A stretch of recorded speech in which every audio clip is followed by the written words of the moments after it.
नमस्कार. मी दिनेश खानजी. आपण बघताय न्यूजडंका. देशात जेव्हा काही चांगलं घडत असेल, देश प्रगतीच्या दिशेने एखादं मजबूत आणि महत्त्वाचं पाऊल पुढे टाकत असेल, तेव्हा खोडा घालायला काँग्रेस नेते सोनिया गांधी आणि त्यांचे बुद्धिमान चिरंजीव राहुल गांधी हे सगळ्यात पुढे असतात. अलीकडेच ग्रेट निकोबार प्रकल्पाच्या विरोधात त्यांनी विरोधाची धार अधिक तीव्र केलेली आहे. सोनिया गांधी, राहुल गांधी या विरोधाचा चेहरा बनलेले आहेत. परंतु एक गोष्ट लक्षात घेण्याची गरज आहे.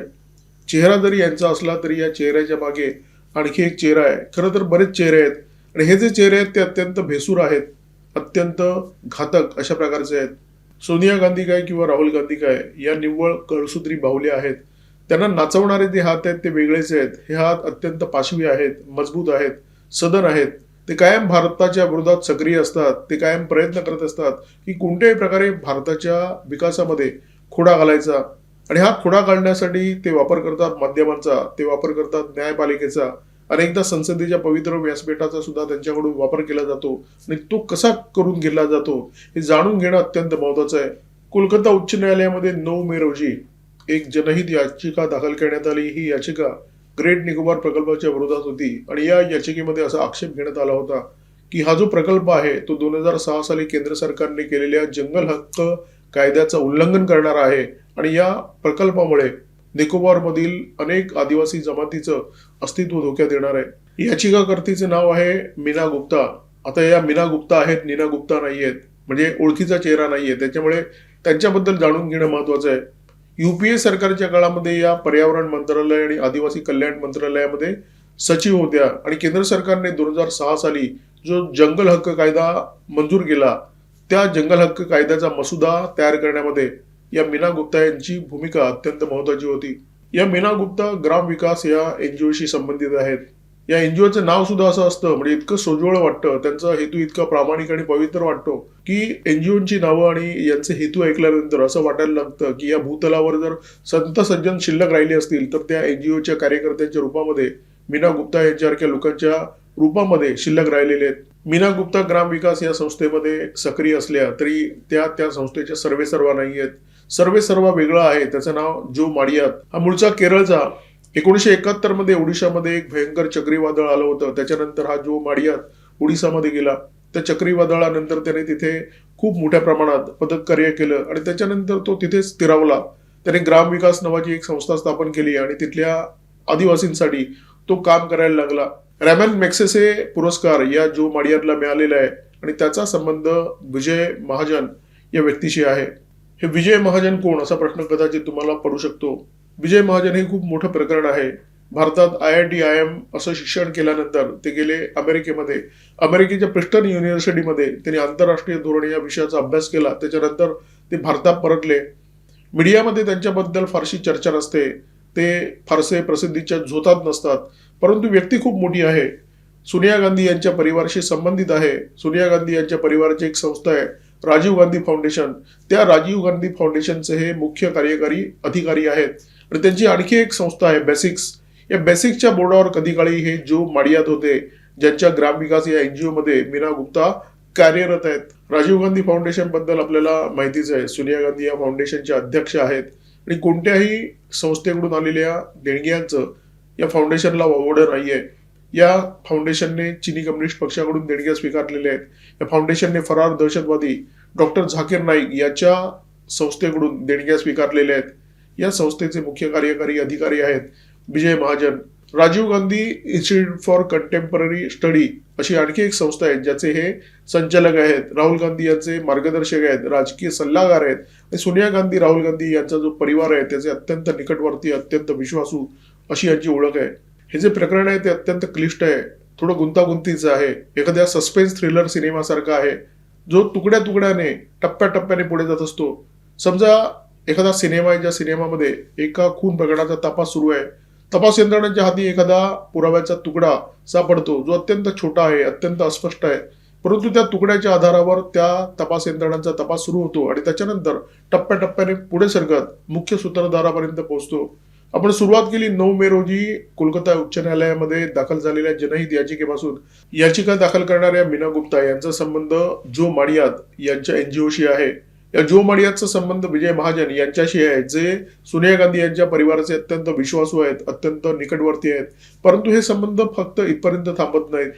हे जे विजय महाजन आहेत, त्यांची बेसिक्स नावाची एक कंपनी आहे.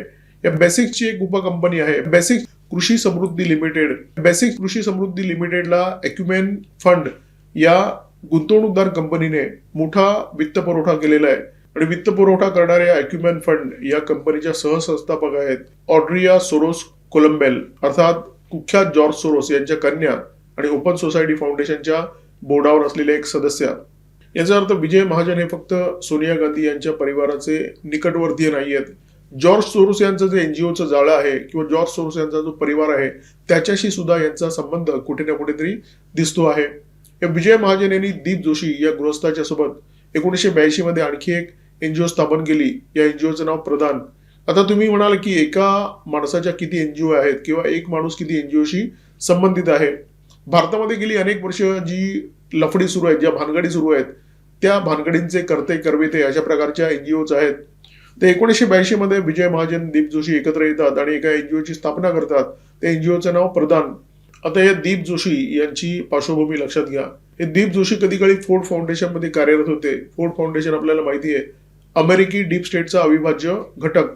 तर हे दीप जोशी फोर्ड फाउंडेशन मध्ये कार्यरत होते. नंतर ते विजय जोशी यांच्यासोबत एकत्र येतात आणि दोघं मिळून प्रदान नावाची एनजीओ स्थापन करतात. या प्रदानला गेल्या 12 वर्षाच्या काळामध्ये ज्या विदेशातून देणग्या आलेल्या आहेत त्याचा जो आकडा आहे तो आकडा ऐकल्यानंतर तुमचा मेंदू चक्रावेल. आकडा आहे 596 कोटी. आणि ही जी देणगी आलेली आहे ती कुठून आलेली आहे? ती फोर्ड फाउंडेशन मधून आलेली आहे. ती मोन्सेंटो नावाची आणखी एक अशा प्रकारची प्रभावी संस्था आहे, तिथून आलेली आहे. बिल गेट फाउंडेशन मधून आलेली आहे. आणि या सगळ्या फाउंडेशनचा जो गोतावळा आहे त्याचा कुठे ना कुठेतरी संबंध अमेरिकी डीप स्टेटशी आहे, हे आपल्या सगळ्यांना ठाऊक आहे. आता हे जे दीप जोशी नावाचे ग्रस्त आहेत ते सुद्धा मोठं प्रकरण आहे. युपीए सरकारच्या काळामध्ये यांना पद्मश्री मिळाला होता. हे रॅमन मॅगिसेसे पुरस्काराचे सुद्धा विजेते आहेत. राजीव गांधी चॅरिटेबल ट्रस्टचे ते सीईओ आहेत. म्हणजे विजय महाजन जसे राजीव गांधी फाउंडेशनचे सीईओ आहेत तसे हे राजीव गांधी चॅरिटेबल ट्रस्टचे सीईओ आहेत. या चॅरिटेबल ट्रस्टच्या माध्यमातून उत्तर प्रदेशातल्या रायबरेली आणि अमेठी या मतदारसंघामध्ये महिला विकास परियोजना राबवली जाते. राजीव गांधी महिला विकास परियोजना. महिलांच्या विकासासाठी हा जो उपक्रम उत्तर प्रदेशामध्ये राबवला जातो त्याची आखणी आणि अंमलबजावणी या दीप जोशी यांच्या मार्गदर्शनाखालीच झालेली आहे. युपीए सरकारच्या काळामध्ये सोनिया गांधी यांच्या नेतृत्वाखाली नॅशनल ॲडवायझरी काउन्सिल नावाचं एक प्रकरण होतं. त्या काउन्सिलचे दीप जोशी एक सन्माननीय सदस्य होते. मनरेगा असो, माहितीच्या अधिकाराचा कायदा असो किंवा अन्न सुरक्षा कायदा असो, या कायद्यांचा मसुदा तयार करण्यामध्ये दीप जोशी यांची अत्यंत महत्वाची भूमिका आहे. आणि हे ज्या संस्थेचे सीईओ आहेत राजीव गांधी चॅरिटेबल ट्रस्ट, त्या संस्थेचा FCRA परवाना, म्हणजे ज्या परवान्याच्या आधारे तुम्हाला विदेशातून देणग्या घेता येतात, तुम्हाला डॉलरमध्ये देणग्या मिळतात, तो जो परवाना आहे तो भारताच्या गृह मंत्रालयाने 2022-23 मध्ये रद्द केला होता.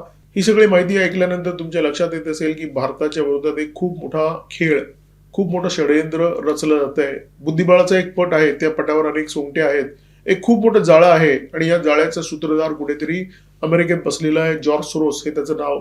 खरं तर सूत्रधार तो सुद्धा नाहीये, त्याची सूत्र सुद्धा दुसऱ्या कोणाच्या तरी हातात आहेत आणि ती हातात आहेत CIAच्या. CIAने या सगळ्या खेळाची निर्मिती केलेली आहे. CIAचे अधिकारीच या खेळामध्ये ज्या सोंगट्या आहेत त्या हलवत असतात. भारतामध्ये ज्या एनजीओ कार्यरत आहेत त्या एनजीओना रसद पुरवण्यासाठी फोर्ड फाउंडेशन असो, बिल गेट फाउंडेशन असो किंवा मोन्सॅटो असो किंवा ओपन सोसायटी फाउंडेशन असो, अशा अनेक फाउंडेशनची रचना करण्यात आलेली आहे. म्हणजे ते मोठे मासे आहेत, भारतातल्या छोट्या मास्यांना ते खाऊ देतात, म्हणजे पैसा पुरवतात. आणि त्यांच्या माध्यमातून जो पैसा मिळतो त्या पैशाचा वापर कशासाठी होतो याची आपण कल्पना करू शकता. ही सगळी रामकथा ऐकल्यानंतर आपल्याला काही प्रश्न पडले पाहिजेत की राजीव गांधी चॅरिटेबल ट्रस्टचा FCRA परवाना केंद्र सरकार रद्द का करतं? प्रदान या एनजीओला 12 वर्षाच्या काळामध्ये 596 कोटीचा निधी कसा काय मिळतो आणि या निधीचा वापर या एनजीओच्या माध्यमातून कसा काय केला जातो? हे जे सगळे प्रश्न आहेत ते अत्यंत महत्वाचे आहेत. आणि त्या प्रश्नांच्या मुळाशी जेव्हा आपण जाण्याचा प्रयत्न करतो तेव्हा आपल्याला लक्षात येतं की हे एक खूप मोठं षडयंत्र आहे जे भारताच्या विरोधात सुरू आहे. हा सुद्धा एक खूप मोठा विचित्र योगायोग आहे. नरेंद्र मोदी यांचं सरकार केंद्राच्या सत्तेवर आलं 2014 मध्ये. या सरकारला 2026 मध्ये 12 वर्षाचा काळ पूर्ण झालेला आहे. आणि याच काळामध्ये सोनिया गांधी यांच्या परिवाराशी संबंधित फक्त एका एनजीओला विदेशातून 596 कोटीचा निधी मिळालेला आहे. मी बोलतोय फक्त प्रदानबद्दल. राजीव गांधी फाउंडेशन असो किंवा राजीव गांधी चॅरिटेबल ट्रस्ट या संस्थांना विदेशातून किती निधी आला याची तर मोजदादच नाहीये आणि याचे आकडे जनतेपर्यंत कधी येणार किंवा येणार नाहीत याचं उत्तर कोणालाही ठाऊक नाहीये. सोनिया गांधी ग्रेट निकोबार प्रकल्पाला विरोध करतात, राहुल गांधी ग्रेट निकोबार प्रकल्पाला विरोध करतात. मीना गुप्ता नावाची महिला कोलकाता उच्च न्यायालयामध्ये ग्रेट निकोबार प्रकल्पाच्या विरोधात याचिका दाखल करते. ही महिला युपीए सरकारच्या काळामध्ये महत्वाच्या सरकारी पदावर कार्यरत असते. तिचा सोनिया गांधी यांच्याशी काही संबंध आहे का? सोनिया गांधी त्यांना ओळखतात का? सोनिया गांधी यांच्या निकटवर्तीयांपैकी ती कोणी आहे का? याची उत्तरं आपल्याला माहीत नाहीयेत. परंतु या मीना गुप्ता यांच्या संबंधित जे लोक आहेत त्यांचा जॉर्ज सोरोस यांच्या एनजीओच्या जाळ्याशी कुठेतरी संबंध दिसतो. ही महिला आता जनहित याचिका करते. आता कोर्ट म्हणजे काही स्वस्तातला विषय नाहीये, सर्वसामान्यांना परवडणाराही विषय नाहीये. याचा अर्थ स्पष्ट आहे की मीना गुप्ता स्वतःची पदरमोड करून कोर्टामध्ये लढणार नाहीयेत, कारण कोर्टात जे खटले दाखल केले जातात ते वर्षानुवर्ष रेंगाळतात. वकिलांची फी अत्यंत महागडी असते. आता ही फी कुणीतरी पुरवणारे मीना गुप्ता यांना मग एखादी एनजीओ पुढे येईल. मग पुन्हा प्रश्न हा निर्माण होतो की ही एनजीओ ग्रेट निकोबार प्रकल्पामध्ये मोडता घालण्यासाठी स्वतःची पदरमोड करून खर्च का करणार आहे, जेव्हा या एनजीओ कोणीतरी दिलेल्या पैशावर चालत असतात. मग त्याच्यासाठी परदेशातून पैसा येतोय का? परदेशातून कोणी यांच्या एनजीओला पैसा पुरवतोय का? तर त्याचं उत्तर होकारार्थी आहे. आपण जी बंगसपासून माहिती घेतली, जी माहिती मी तुमच्यासमोर सादर केली, त्या माहितीतून एक गोष्ट स्पष्ट होते की बाहेरून पैसा येतोय. ग्रेट निकोबार प्रकल्पाच्या विरोधात सोनिया गांधी यांनी जी काही भूमिका घेतलेली आहे तशा प्रकारची भूमिका घेण्याची त्यांची काही पहिली वेळ नाहीये. या देशामध्ये जेव्हा एखादी चांगली गोष्ट होते, अशा प्रकारची गोष्ट होते की ज्याच्यामुळे देश प्रगतीच्या दिशेने 4 पावलं वाटचाल करणार आहे, 4 पावलं पुढे जाणार आहे, त्यावेळी सोनिया गांधी यांनी खोडा घालण्याचा प्रयत्न केलेला आहे. 1998 मध्ये या देशामध्ये जेव्हा अटल बिहारी वाजपेयी यांचं सरकार होतं, अटल बिहारी वाजपेयी पंतप्रधान होते, तेव्हा पोखरणची अणुचाचणी घेण्यात आली. दुसरी अणुचाचणी देशामध्ये झालेली.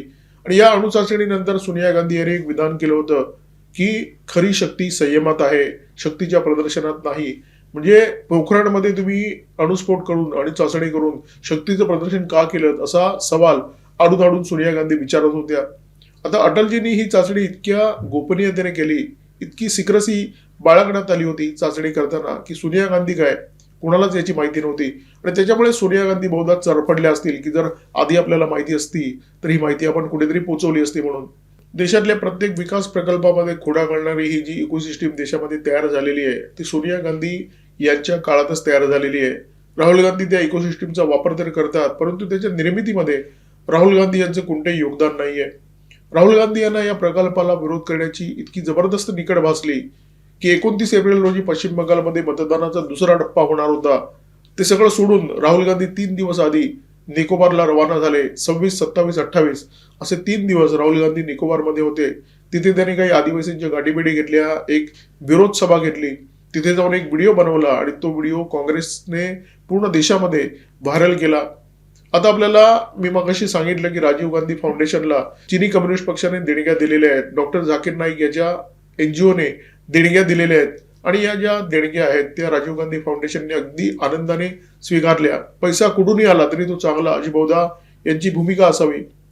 आता प्रश्न हा निर्माण होतो की या देणग्यांच्या मोबदल्यात राजीव गांधी फाउंडेशनने किंवा सोनिया गांधी, राहुल गांधी यांनी त्यांना काय दिलं, त्यांना काय मिळालं? आणि पुन्हा एकदा ग्रेट निकोबार प्रकल्पाला जो काही विरोध राहुल गांधी आणि सोनिया गांधी करतायत या विरोधातून त्यांना काय मिळणार आहे? त्यांना काही आश्वासन मिळालंय का? या सगळ्या प्रश्नांची उत्तरे या देशाला मिळाली पाहिजेत.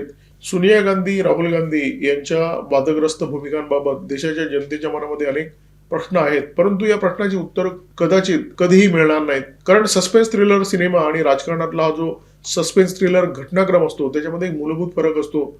सिनेमामध्ये शेवटी तुम्हाला कोड्याची उकल होते, तुम्हाला कळतं की खुनी कोण होता, मुख्य सूत्रधार कोण होता, मुख्य आरोपी कोण होता.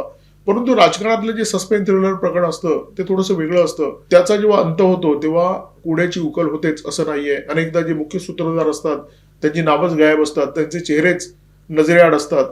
तर हे जे कोडं आहेत त्या कोड्याची उकल आपल्यालाच करायची आहे. परंतु या व्हिडिओमध्ये थांबण्यापूर्वी एक डिस्क्लेमर देण्याची माझी इच्छा आहे. सोशल मीडियावर मला एक माहितीचा तुकडा मिळाला होता, जो तुकडा या व्हिडिओच्या माध्यमातून मी तुमच्यासमोर मांडण्याचा प्रयत्न केला. अर्थात त्या तुकड्यामध्ये जी माहिती होती त्याची मी खातरजमा केलेली आहे आणि पूर्ण खातरजमा केल्यानंतर ही माहिती अगदी अचूक आहे हे समजल्यानंतर ही माहिती मी आपल्यासमोर ठेवलेली आहे. त्यामुळे या व्हिडिओमध्ये माझ्या इतकंच त्या शोधकर्त्याचं योगदान आहे, ज्यांनी या प्रकरणामध्ये रिसर्च केला आणि ही माहिती सोशल मीडियावर मांडली. या व्हिडिओमध्ये इथे थांबतोय. व्हिडिओमध्ये माझ्यासोबत होते cameraman Omkar Bhagwat, video editor Ajay Shelke. Video जर आवडला असेल तर लाईक करा, शेअर करा. कॉमेंट बॉक्समध्ये या व्हिडिओच्या संदर्भात राहुल गांधी, सोनिया गांधी यांच्या भूमिकांच्या संदर्भात तुमची जर काही मतं असतील तर अवश्य मांडा. सबस्क्राईब करा न्यूज डंका आणि बेल आयकॉन दाबायला अजिबात विसरू नका. नमस्कार, धन्यवाद.